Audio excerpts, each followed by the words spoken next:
Check, check, check, check. Make the microphone a little bit easier to pick up sound here. So this one I call 9/11/2019 private preparations, and it's more on a serious note. But I'd have to put a disclaimer that it's all just big dreams of the past, and nothing bad like that has ever happened or ever will. And if it has, it's not for me to understand or even know or remember. Everything bad is behind us, and tomorrow, or this second, next minute is a new minute, never been lived, and meant to. So, anyway, there was that, and then there was what I was trying to get into on a more serious note, say. Um, Not part of the radio show, no. I was planning on sitting down and having coffee with a policewoman. And she's my age. She broke my nose in 12th grade, and the year before that, I had a liaison officer assigned to me when I was 13 because I may have killed someone on the streets in London. He gave me he pulled out a knife and said, "Give me your phone." And so I put my phone in the hand with his knife in it, took his knife, and then slit his wrist with his knife, and took my phone back and walked away and dialed 911. I was 13 years old, and a police explorer. He didn't know. And I had just lived underwater for 100 or a couple hundred days with Navy admirals um, in the year 2002. Um, Starting at the last end of 2001. I joined when I turned 13 in March of 2003. I joined the Junior Navy and the Junior Guard, Explorer PD, Explorer Medic, Explorer Fire, the BSA, Red Cross, and whatever else I could um, that would take me, knowing I had to complete high school to get ahead in real life in case I was pushed inward to the interstates or elsewhere away from the war zone. The Thames River holds nuclear ICBMs. They're about 10 times or 100 times the strength of the larger atomic bomb on Japan, Hiroshima. And there's multiple weapons of mass destruction in the Thames River. Um, Say 350 at least out of the 365 a year since I was born. It's been like that, and I think it's still like that today. Um, but besides the weapons, it's not a missile launching facility. It's a missile creating facility. They build bombs there. They build boats. They have bombs there. They have the boats with bombs there, regardless of what they build. There's the submarine parking lot. There's possibly a small fleet of submarine close by, each with an atomic bomb on it and atomic torpedoes, as well as thousands of men with machine gun capabilities and etc. So in 2003, I was going over my life story. I ran into a nameless, sugary liaison officer who followed me throughout high school and might still be on the force today. I'm having coffee not right now on my own, as I have a picture of an old friend. She's in my little black book. We got at least one scratch after she broke my nose and it came up volleyball. Yeah, well, she was a little passionate that I was doing better than her in sports, and then we kind of duked it out in the quote unquote sack, which was really the women's locker room of high school. Since then, I found out, after finding out that she was still alive, I found out it's only a 24-week course to become a baby blue in whatever town. So I might try and do that if I'm eligible. On the other hand, I'm caught off guard and surprised that have been not eligible for arrestment after ending lives of other humans in town, city, county. Um, So there was that one incident in 2003, and now it's 2019, and there's been over 25, or close to 25, or under 25 dead humans by my hands in similar incidents. So I was going to go through what I could remember and talk about the specific the specific. Well, I never got a return note. Well, in my position, I don't have documents or paperwork to verify that I'm part of a military service branch, or or a cop in a precinct. I know I was junior service and junior exploring everything until the age of 18, and then they convinced me that I got a sort of a head injury, and I've been on meds for 11 years, and reasons why is kind of skewed these days for the meds, but yeah, it's getting close to the day where what we'll never forget, September 11th, um, the of 2019 as opposed to 2001, which I was on State Street eating breakfast at St. James, and then I went to the comic book shop, and we saw it on TV there, and so after that, I think there was a little bit of school, but not much, and then staying home with Gramps. Gramps came over the house, and then we ducked underwater in a submarine and lived under the Sound for a couple hundred days. I came back. We went middle school, and then again, I'm straying away from the public figure thing that starts with the Grateful Dead dealies. Of course, I've met more celebrities than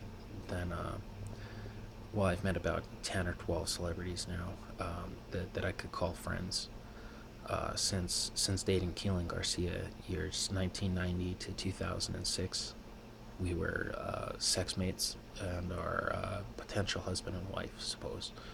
We turned of age to I turned of age to so that she could potentially wed me, and although we're not married now, that doesn't mean I'm entirely off of her list of guys for possible weddings. And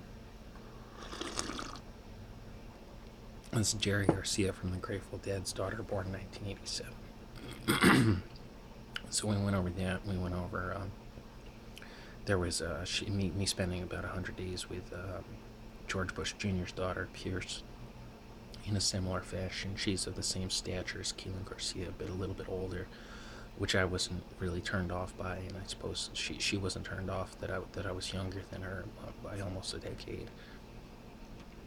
I'd date someone between the years 1980 and 2000, but are they old enough to drink Budweiser? Because it's not quite 2021 yet, so maybe 1980 and 1998, I guess. If they're older than 21, sure, to an extent, but when I'm 45, older than 21 isn't really gonna do it. So, no, I still have morals in some respect as far as age limitations. So that was one incident in 2003. Like I said, in 2000, well, other incidents besides a random pickpocket where I managed to slit his wrist instead of being stabbed. I'm gonna review this in about a minute, and then maybe we can do multiple uploads here and do multiple instances and multiple 10-minute segments. As I said, I remember about 25. I remember about half dozen clear as day that I know for a fact happened in real life, stemming from last year, which was the last count. I punched the guy too hard after he tried to rob the table. He took down two men at the table, and I stood up to fist fight him. And I punched him too hard, and he went into spasms. So he was taken away in an ambulance with a neck brace and died 2 weeks later from hemorrhaging. He was an insurgent, so to speak, or a Middle Eastern born with a green card, or going for a green card with a work travel visa, committing crimes mostly, to proclaim the land as new Mecca in the name of Muhammad and Allah, or Saddam Hussein and Osama bin Laden. That's how he was raised, as well as a small portion of the 25 that I can, or maybe a larger portion of the 25, that I can remember. Now that's the thing with the people that have ceased to exist by my hands, weren't weren't really nice people, and they sort of had it coming to them. But I feel bad about it, and because there's no documentation or records in my person about things like that have happened, and I'm not exactly sure about how to get access to those documents, which I'd really like.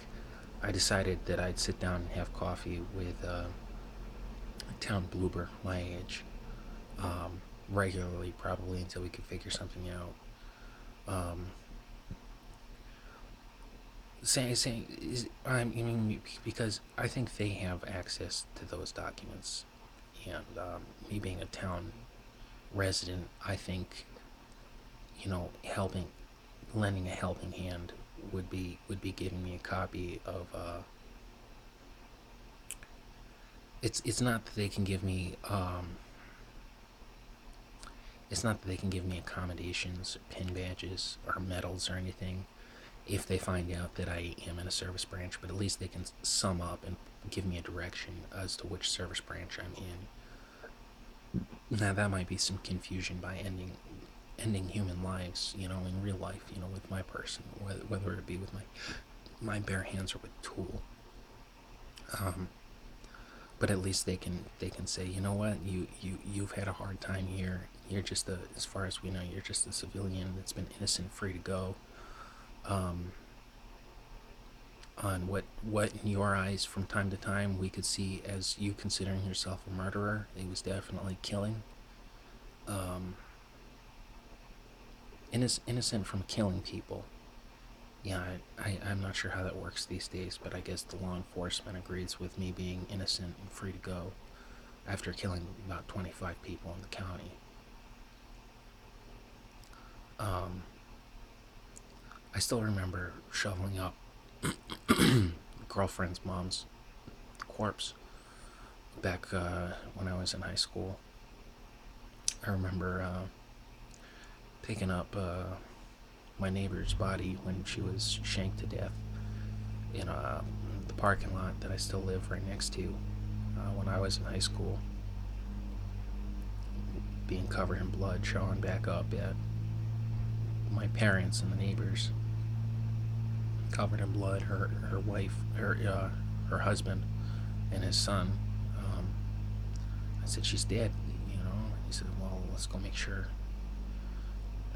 We ran back up to the block, top of the block. Well, I was still covered in her blood, and he got kind of messy too, I guess, at that point. Um, but I didn't have any paperwork for that. Why am I not a decorated Explorer fire from those two incidences? You know, the girlfriend from grade school, his mom jumps off the two-story roof over on what Vivian, or near Vivian over there, one back street from Clark Lane. You're gone, and from the gas station on one end, you take a left. There's some back street over there.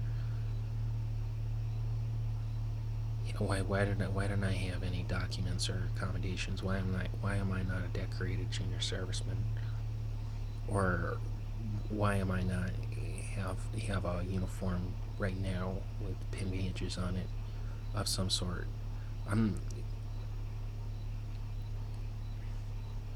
Now that I'm over 18 and an adult, I might not be an adult serviceman. I don't know.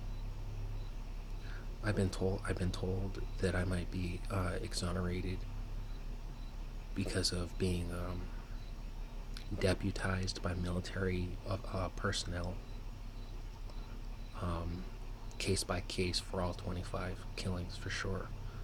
And what have I done besides that? As far as illegal things, I've jaywalked about 3,500 times to the local bodega to buy cigarettes, soda, milk, eggs, orange juice, coffee, creamer, sugar, lottery tickets, hemp, I guess, in the later years. Not much yields.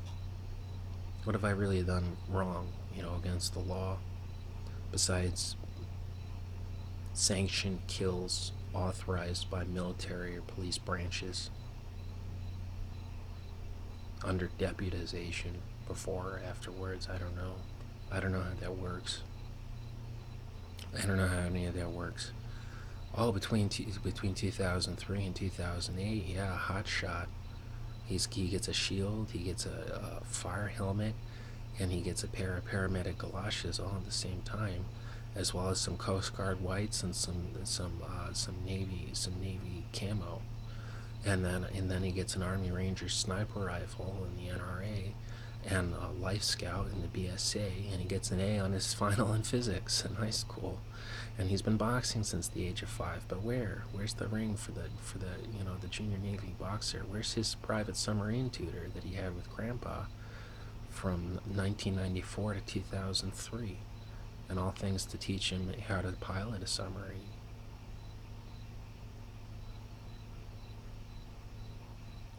Like I said, it's 2019. I've been an adult since 2008, and I've done things. I've done adult things that I don't have documents and records for tangible on my person. I don't have enough money to survive almost. And I want to change that. So, being who I am, picking a career would be probably the Coast Guard, the National Guard, the Secret Service. It can start as simple as a 24-week with a police training course after coffee with a peer about, so how's the profession. I've done things similar, but I don't know how I feel about it. We can talk, chat a little bit about that. I'm having coffee now, and it's almost 20 minutes. So, I have nothing to do. My parents are almost retired, and they feel like that I should be able to support myself somehow in a career. And stand-up baby blue is something that I'm capable of, as long as I'm a blank slate, indisposed for the next, until extenuating circumstances, such as death in the family. If mom or pa passed away, I'd have to take weeks off. I'd have to take months off to go on the Grateful Dead tour. Hell, I'd have to quit my job. It's just the job pays $35 an hour if you're a towny bluebird. I haven't gotten any money from the American military, and I think I've worked on their behalf a little too much. I feel like, and for the past half decade, I felt like I needed to go into protective relocation, where I'll be funded to live well in an environment that's not next to nuclear missiles and Islamic terrorists, or non-denominational terrorists, or baby who's to say. I gotta check out. Let's see. How about 1840? I'll check out in 2, 2, 2, 1, 1.